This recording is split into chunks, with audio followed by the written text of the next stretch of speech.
Hello everyone, आप सभी को स्वागत है Aditya and Ajay blog channel पे। दोस्तों, वीडियो शुरू करने से पहले मैं आप सभी से हाथ जोड़ के माफ़ी मांगती हूँ क्योंकि बहुत सारे लोगों को हमारी वीडियो जो है चुभने वाली है, तो प्लीज़ मुझे माफ़ कर दीजिएगा। चलिए वीडियो शुरू करते हैं। नया है तो हमारे चैनल को सब्सक्राइब कर लीजिएगा।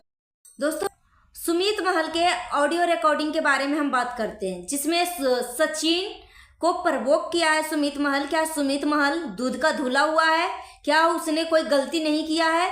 जिसमें सचिन बोल रहा है कि ये सारी चीजें करने के लिए मुझे सुमीत ने प्रवोक किया है कि तुम मार्केट में आग लगाओ, तुम इसको इसका जो काला चिट्ठा है सबके सामने लाओ। तो यहाँ पे मैं बात कर लूँ कि हाँ, सुमीत दूध का धुला हुआ है क्योंकि सुमीत का फर्स्ट मैरिज है, कोई दूसरा तीसरा मैरिज नहीं है। अनमैरिड लड़का है, वो हर चीज़ से अनजान है और हर लड़के को एक इच्छा होती है। पहला नंबर तो जब उसका एंगेजमेंट हुआ था तो उसे क्योंकि वो वीडियो में देखता है, बात सामने सामने से भले ही जगत दीदी से ना मिलता हो मगर उसका ब्लॉग तो देखता होगा ना एंगेजमेंट के बाद। तो एंगेजमेंट के बाद देख रहा है कि जगत दीदी किससे मिल रही है, नहीं मिल रही है, या पहले का ही वीडियो देखा होगा, चाहे पहले की वीडियो देखा होगा, पुरानी वीडियो देखा होगा कि जिसमें सचिन कौन है, इसका कौन लगता है सचिन जगत दीदी का, जो इतना इन्वॉल्व हो रहा है एक फैमिली मेंबर के तरह, छोटी बड़ी सब चीज़ों में इन्वॉल्व, इतना घर में क्यों घुसा रहता है, इसको 2-2 3-3 दिन घर में क्यों रखा जाता है, आखिर में ये बंदा है कौन? हर फ्यूंसी को या कोई भी लड़का को अगर फर्स्ट मतलब पहला शादी हो रहा है और जिससे शादी हो रहा है उसको अगर लग रहा है कि इसका और इसका कुछ तो कनेक्शन है, तो वो जानने की इच्छा रखेगा कि शादी से पहले इसकी सच्चाई सामने आ जाए। नहीं तो फिर शादी के बाद अगर सच्चाई सामने आएगी तो फिर तो उसका जिंदगी ही नरक हो जाएगा। तो हाँ, सुमित महल ने बोला था कि तुम आग लगाओ मार्केट में, मतलब तुम इसको ओपन करो, तुम इसका काला चिट्ठा दिखाओ। तो उसने दिखा दिया। तो इसमें सुमीत जी का कहाँ से गलती है? मुझे तो कहीं से भी गलती नहीं दिखा क्योंकि ये बंदा अनमैरिड है, उसको कोई चीज़ का पता नहीं है। ठीक है, जब ये जगत दीदी इन्वॉल्व नहीं थी तो फिर या फिर जिससे वो शादी कर रही है, जिससे इसका एंगेजमेंट हो रहा है, तो अपनी पहले वाला लाइफ उसको बताना चाहिए कि हमारा पास्ट लाइफ ऐसा था मगर हमने ये सब चीज़ों को छोड़ दिया है, मैं लाइफ में मूव ऑन कर चुकी हूँ। या फिर इस तरीके का क्लियर कर देना चाहिए था, नहीं कोई चीज़ का क्लियरिटी दिया। और इस बंदे के बारे में, सचिन के बारे में अगर सुमित महल ने कभी पूछा भी जगत दीदी से, तो जगत दीदी ने बोला कि ये मेरा भाई है, ये मेरा भाई है, मुंह बोला भाई या राखी बांधा है, मैंने इस भाई को राखी बांधा है, इस तरीके की सुमित महल को बोली थी जगत दीदी। जिस तरीके से मनीषा को गुमराह किया जा रहा था कि वो मेरा भाई है, वो मेरा भाई है, इस तरीके के इल्ज़ाम मत लगाओ, वो मेरा भाई है, और यहाँ तक कि राखी भी बांधा था। तो एक औरत जो होती है ना, सोचने पे मजबूर हो जाएगी कि यार हमारे इंडिया कल्चर में, हमारे सनातन धर्म में रक्षाबंधन को कितना महत्वपूर्ण बताया जाता है कि कहीं पे अगर कुछ लगता है कि दोनों के बीच में कुछ है तो उसको राखी बंधवा देते हैं ताकि मन की शांति हो जाए। मगर ये सब तो राखी बांध के इस तरीके की घिनौनी हरकतें किया है। तो जिस तरीके से मनीषा को गुमराह किया जा रहा था, ब्लैकमेल किया जा रहा था, उसी तरीके से जगत जीजा को भी ब्लैकमेल किया जा रहा था, मतलब गलत गलत इन्फॉर्मेशन दिया जा रहा था कि हमारा भाई है, हमारा भाई है। ठीक है, मगर जगत जीजा को जब सचिन फोन करके बोला कि मेरे साथ इसने ऐसे ऐसे किया है, धोखा दिया है, तो बंदा बोला कि ठीक है, तुम इसको ओपन करो, फिर इसका काला चिट्ठा दिखाओ। क्योंकि सचिन ऐसे मौके पे सुमित से बातें कर रहा था कि बोल रहा था कि मुझे कुछ दिख नहीं रहा है, मुझे वो धोखा दी है, मैं अपने आप को कुछ कर लूँगा, मुझे सच में कुछ भी नहीं दिख रहा है। तो लास्ट में वो सुमित से बातें करा, और बातें करने पे सुमित को जो सही लगा, क्योंकि वो बंदा अंदर से खुद एक्साइटेड था कि चलो फाइनली शादी से पहले ही अगर इस गंदी औरत की हकीकत अगर सामने आ जाता तो कम से कम वो बंदे का पूरा लाइफ तो बच गया, नरक में जाने से तो बच गया। तो उसने बोल दिया कि हाँ भाई करो। तो यहाँ पे सुमित महल सच में दूध का धुला हुआ है, इसके लिए आप मुझे गाली दोगे तो गाली दे दो भाई, मगर हाँ यहाँ पे मैं बोलूँगी कि सुमित दूध का धुला हुआ है। और जगत दीदी इतनी गंदी है कि इसकी गंदगी अभी भी दिख रही है। ये बोलती है आगे से कि मैं मूव ऑन कर ली हूँ, अब मुझे इस मुद्दे में नहीं पढ़ना है, मैं अपनी बेटी के लिए ब्लॉग कर रही हूँ, मेरी अपनी बेटी के लिए आगे बढ़ना है लाइफ में, मगर पीठ पीछे वो सबको इन्फॉर्मेशन स्प्रेड कर रही है। मगर यहीं पे मैं एक बात और कर लूँ कि सचिन से बातें हो रही है नहीं हो रही है, चलो भाई हम इसको साइड कर लेते हैं, मगर जो सचिन और सुमित महल का कन्वर्सेशन था वो जगत दीदी के पास कैसे पहुंचा? सुमित और लप्पू का बीच का कन्वर्सेशन जगत दीदी के पास ऑडियो कैसे पहुंचा? सोचने वाली बात है, ऑडियो कैसे पहुंचा? ओ अंकुश को बोल रहा था कि तुम बोल रही थी जगत दीदी कि तुम रोस्ट करो, मैं तुम्हें ऑडियो भेजूंगी, जरूरत पड़े तो जो कुछ भी इंफॉर्मेशन लेना है मैं तुम्हें दूंगी, तुम इसको रोस्ट करो।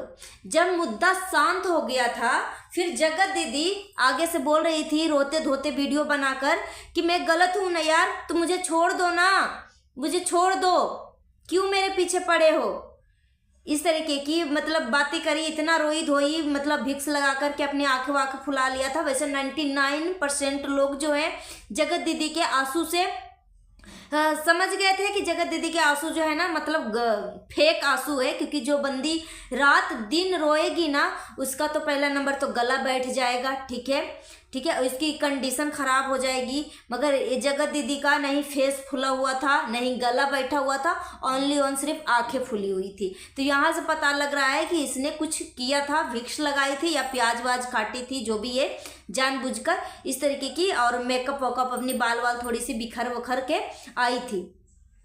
फिर यहाँ पे जगत दीदी से 10% लोग जो है प्रभावित हुए थे कि ये बंदी जो है विडो औरत है, इसकी 6 साल की बेटी है, इसके साथ गलत हुआ है, जितनी गलत है जगत दीदी है उतनी गलत तो सचिन भी है, तो सचिन को क्लीन चिट क्यों दे दिया गया, इस बंदी के पीछे लोग हाथ धो के क्यों पड़े हुए हैं, तो इसको भी क्लीन चिट दे दिया। वैसे तो वो अपनी गलती एक्सेप्ट करी नहीं है कि मैंने किसी का घर बर्बाद किया है, बस अपने आप को तो बहुत ही प्राउड फील कर रही है कि मैंने अच्छा काम किया है। जगत दीदी अभी भी वो बोलती है कि मैंने बहुत अच्छा काम किया है, ठीक है, जनता से माफी मांगती है, इस तरीके से बोलती है कि अगर आप सबको लगता है कि मैंने गलत किया है तो मैं माफी मांगती हूँ, और माफी मांगते समय आवाज को म्यूट कर देती है। जगत दीदी का ये है असली सच्चाई। बोलती है जगत दीदी कि जरूरत जब हमारा नेम सेम फेम पाने के लिए लोग हमसे चिपके हुए रहते थे, हमारा यूज करते थे, और अभी जो है हमारा सभी लोग हाथ छोड़ा के चले गए, तो यहाँ पे मतलब सभी लोग हाथ छोड़ा लिए।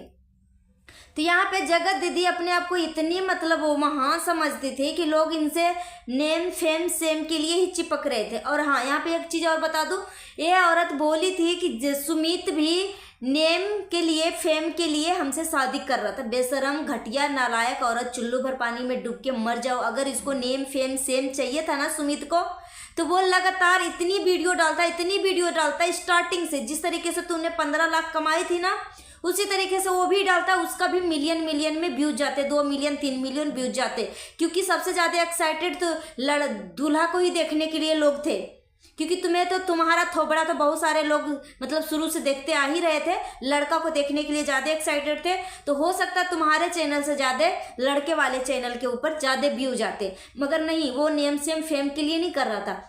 और इसके परिवार वाले ने अगर डाला भी था, सुमित महल की बहन कजन सिस्टर वीडियो डाला भी था अगेंजमेंट का, क्योंकि जितना हक तेरा था ना उतना हक उसका भी था, क्योंकि उसका भाई का अगेंजमेंट हो रहा था। मगर नहीं, तूने बोली कि ये मेरा कंटेंट है, मैं सिर्फ इस्तेमाल कर सकती हूँ, बाकी सबसे तूने डिलीट करवा दिया। यहाँ तक कि नीतू मेहना तेरी इतनी मतलब बड़ी बहन सोच ले या दिल का टुकड़ा सोच ले, जो भी है, नीतू मेहना तेरी छोटी से छोटी बड़ी से गलती हर गलती में हाँ में हाँ करी, मगर तूने इसको भी हक नहीं दिया कि तू भी वीडियो डाल के पैसा कमा लो या कुछ भी कर लो। नहीं, तू इतनी स्वार्थी औरत है, इतनी स्वार्थी कि सब पब्लिक अच्छे से तेरे को जान गए हैं। दोस्तों यहाँ पे मैं एक बात और क्लियर कर दूं, सचिन जिस तरीके से कम्युनिटी लगाया था मनीषा की माँ के लिए, मम्मी पापा के लिए, कि तुम्हारे मम्मी पापा को हमारे अंबाले वाले घर पे लालच है, मैंने समय समय पे तुम्हारे माँ बाप को पैसा दिए, उसका मतलब गलत इस्तेमाल हुआ, ये सारी चीज़ें मतलब बहुत सारी मतलब कम्युनिटी लगा के डिफेम किया मनीषा के मम्मी पापा को। मनीषा को डिफेम कर रहा है, इज्जत पे वार कर रहा है, कर ही रहा है, मगर यहाँ पे मनीषा के माँ बाप को भी टारगेट किया है ये बंदा। ऑफ कैमरा इसके घर में क्या हो रहा है नहीं हो रहा है, मगर मनीषा के माँ बाप को सोशल मीडिया पे आके कम्युनिटी छापने की क्या ज़रूरत थी कि तुम्हारे माँ बाप को पैसा मैं हर महीने भिजवाता था, वो करता था ऐसे वैसे। वो तुम्हें अपने जिगर का टुकड़ा को दिया था तेरे पास। और एक बात और क्लियर कर दूं कि जिस तरीके से ये सच में जो लप्पू है ना, मतलब बहुत ही बेशरम इंसान है। इसके अंदर ना वो अपने आप को बोलता है पढ़ा लिखा अच्छा इंसान है, मगर पढ़ा लिखा मतलब गोबर गणेश है, मतलब पढ़ा लिखा बेवकूफ़ है। पैसे कमाने में आगे है, बाकी चीज़ों में बेवकूफ़ी करता है। तो यहाँ पे तुमसे ज़्यादा मनीषा कमा रही है। मनीषा तुम्हारे लाइफ में जुड़ी है, तभी तुम्हारी तरक्की यहाँ तक पहुँची है।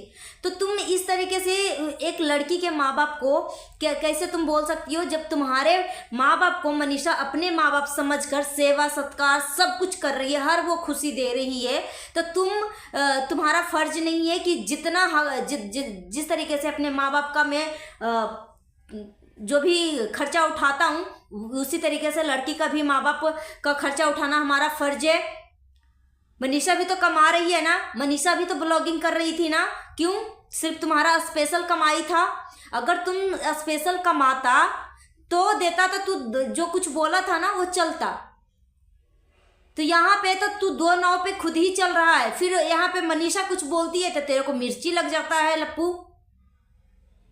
मनीषा अपनी कमाई अगर तू मनीषा के माँ बाप को कुछ पैसा दे रहा था ना तो उसकी बेटी का कमाई दे रहा था, तू अपना कमाई नहीं दे रहा था।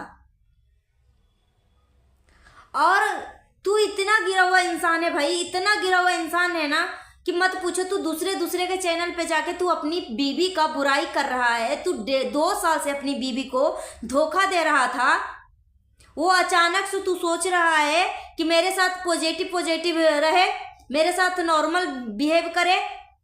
जिस तरीके से तू बिहेव कर रहा है लप्पू, उस तरीके से ऐसा लग रहा है कि मनीषा का ही अफेयर किसी के साथ था, मनीषा ही कुछ कांड कर रखी है, तू इसको अपना रहा है।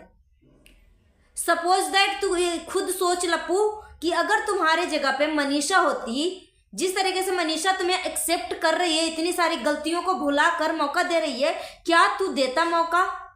सो फ्रेंड्स, आज के लिए इतना ही। मिलती हूँ नेक्स्ट वीडियो में। Thanks for watching. अगर मेरी बातों से किसी को ठेस पहुंचा है तो मैं इसके लिए दिल से क्षमा प्रार्थी हूँ।